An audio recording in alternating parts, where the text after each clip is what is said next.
Wait, you're still driving that ancient Corolla? Hannah, it's embarrassing. Just Uber if you can't afford something decent. My sister Brooke's voice cut through Sunday brunch like a knife. The whole table went silent. Then someone snickered. Aunt Diane swirled her wine glass. Honestly, sweetheart, a woman your age should have more. I froze, fork midair, heat crawling up my neck. But what none of them knew was that folded in my wallet, tucked between 2 credit cards, was a piece of paper that would change everything. My name is Hannah Lewis. I'm 29 years old. And for as long as I can remember, I've been the family disappointment. I work as a library assistant at a small suburban branch. It's not glamorous. It doesn't pay much. But I love it. The quiet, the books, helping kids find stories that make them feel less alone. My family didn't see it that way. They were obsessed with image, designer bags, luxury cars, Instagram perfect lives.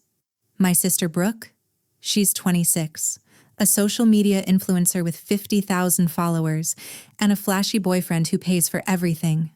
Mom compared us constantly. I never fit their mold. I saved money instead of spending it. I stayed home with my cat instead of hitting the clubs. I drove the same reliable Corolla I'd had since college. I wasn't the one with a closet full of Gucci, but I had something they'd never expect. Patience, and a little luck. Still, being the punchline gets old.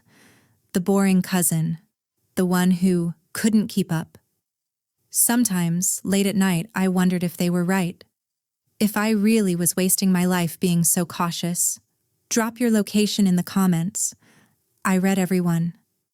I want to know if you've ever felt invisible in your own family, because that's exactly how I felt that night at Aunt Diane's monthly family dinner. Everyone was dressed up, showing off, talking about vacations, new cars, work promotions. Brooke pulled out her phone, grinning. So, guess what? Jake and I are going to Santorini for 2 weeks. She scrolled through photos of some luxury resort, all white buildings and infinity pools. Mom practically glowed. You work so hard, honey. You deserve this. Someone turned to me. What about you, Hannah? Any plans? I shrugged.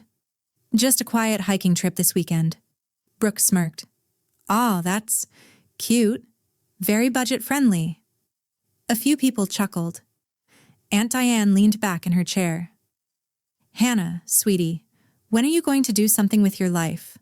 You're almost 30. Uncle Rob nodded. Still at the library? I thought that was temporary. I tried to deflect. I like my job. It's stable. Brooke laughed, loud enough for everyone to hear. Stable is code for going nowhere. Hannah, you've been wearing the same coat for 3 years. Mom didn't defend me. She just sighed. Well, not everyone is ambitious. The whole table laughed. Not meanly, just like it was a fact everyone accepted. Then Aunt Diane got up and started handing out gift bags, expensive candles, fancy skincare sets. She walked around the table, placing one in front of each person.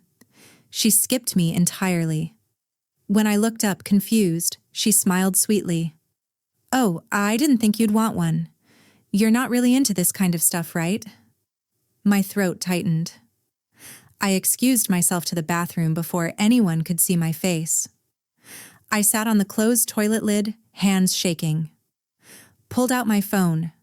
Opened my email for the 10th time that week. Subject line. Congratulations, lottery claim confirmation.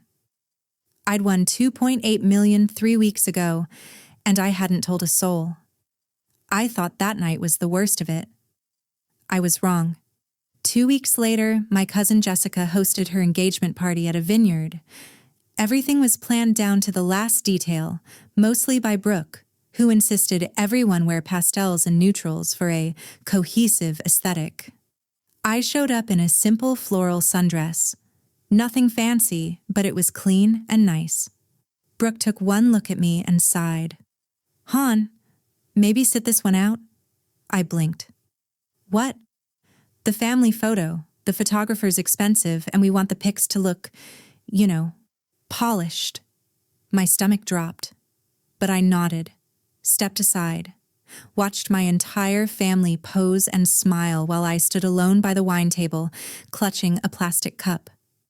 I overheard Aunt Diane whisper to another guest, "She's sweet, but she just doesn't really fit in with the rest of us." I left early. No one noticed.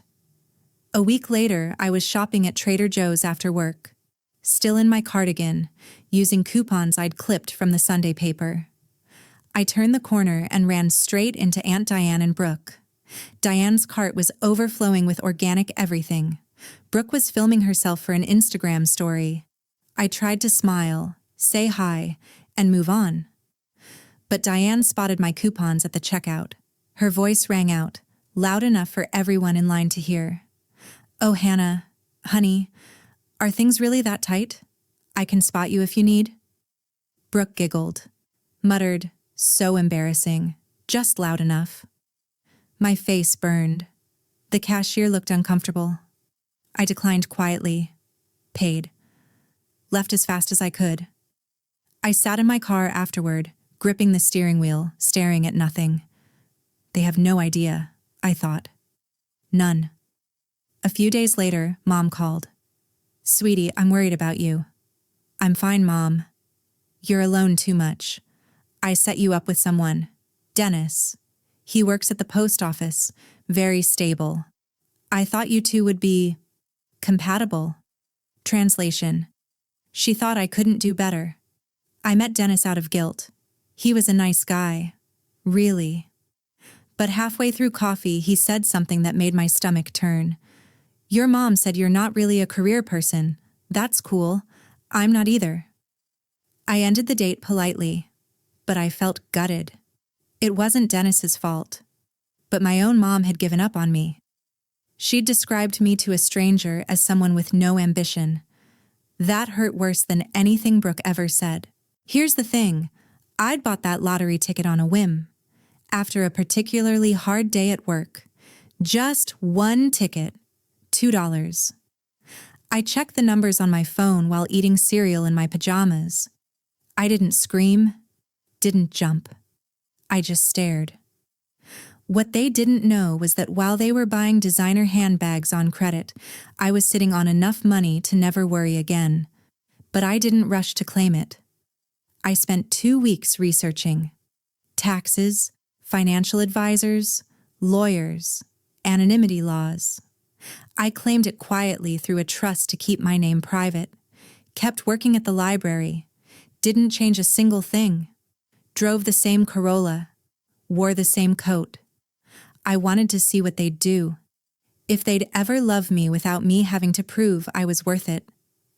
And slowly, I started to realize they never would. But now, I had options. I called my old college roommate, Simone. She's a financial advisor in the city now. When I told her everything, she screamed so loud I had to pull the phone away from my ear. "Hannah, oh my God." Then she got serious. "Your family sounds toxic. You don't owe them anything." She helped me set up investments, a trust, a savings plan. And she gave me one piece of advice. Stay quiet a little longer. Let them show you who they are. Then decide. So I did. Meanwhile, my family got more arrogant. Brooke posted photos from Santorini with captions like, "Work hard, play harder," even though her boyfriend paid for everything. Aunt Diane hosted a charity fundraiser and bragged about donating $5,000. Then she called me, asking if I'd volunteer to help set up. Unpaid, of course. When I said I was busy, she scoffed. "I thought you'd have time. It's not like you have a real career." Then Mom called again. "Hannah, can you lend Brooke $500? She needs a new camera lens." I paused. I thought Brooke was doing well? Mom got defensive. "She is. But you know how it is. She has expenses." The subtext was clear. My money, however little they thought I had, was communal. Brooke's wasn't. I said no. Mom guilt-tripped me, said I was being selfish. Then Brooke texted me directly. Wow. Guess you really are as cheap as everyone says. I sat in my apartment that night, staring at my bank app. $2.8 million, sitting there quietly, growing. I was done being small. Dad's 60th birthday dinner was at a nice restaurant. Private room in the back. Everyone was there. Mom, Dad, Brooke, Aunt Diane, Uncle Rob, all the cousins. Halfway through dinner, Brooke stood up, grinning. So, a few of us went in on a gift for Dad. A new watch. Cost us $1,200 total. She turned to me, smug. We didn't include you. Figured it was out of your budget. A few people laughed nervously. Mom patted my hand. Hannah, maybe you can get him a card or something. I took a slow breath, reached into my purse, pulled out an envelope, handed it to my dad. He looked confused, opened it slowly. Inside was a deed. What is this? He asked. It's a house, I said calmly. The one you and Mom looked at in Scripps Ranch 2 years ago. You said it was your dream retirement spot. Mom's face went pale. Hannah, this is... Wait, what? I bought it. Last week. Paid in full. It's yours. Silence. Brooke's face went white. Aunt Diane's voice cracked. That house is $740,000. How did you... I looked right at Brooke. I won the lottery. Almost $3 million.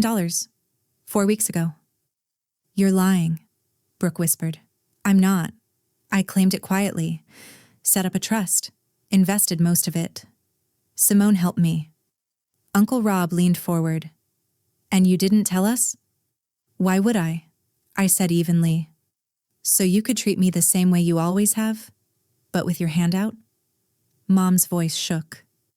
Hannah, that's not fair. You told a stranger I had no ambition, I said.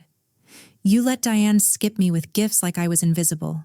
You laughed when Brooke said I was going nowhere. Aunt Diane's face flushed. We were joking. No, I said.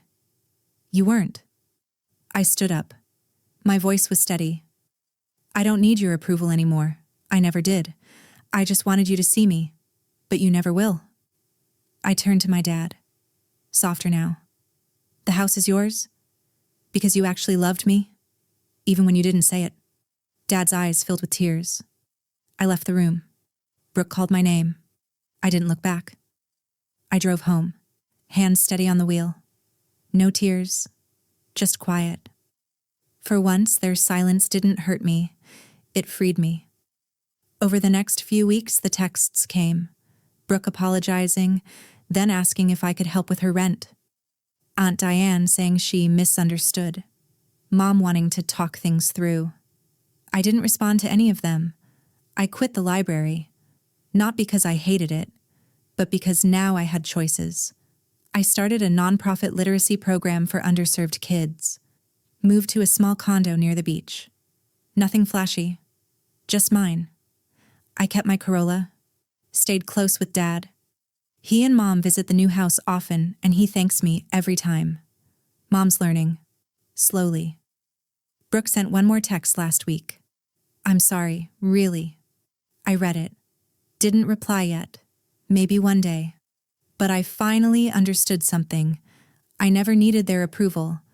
I just needed my own. If you've ever had to stand up to family betrayal, hit subscribe and tell me your story. Have you ever been underestimated by the people who were supposed to believe in you? Drop your story in the comments. I read them all. Where are you watching from? Let me know below. Your story matters. Don't let anyone tell you it doesn't.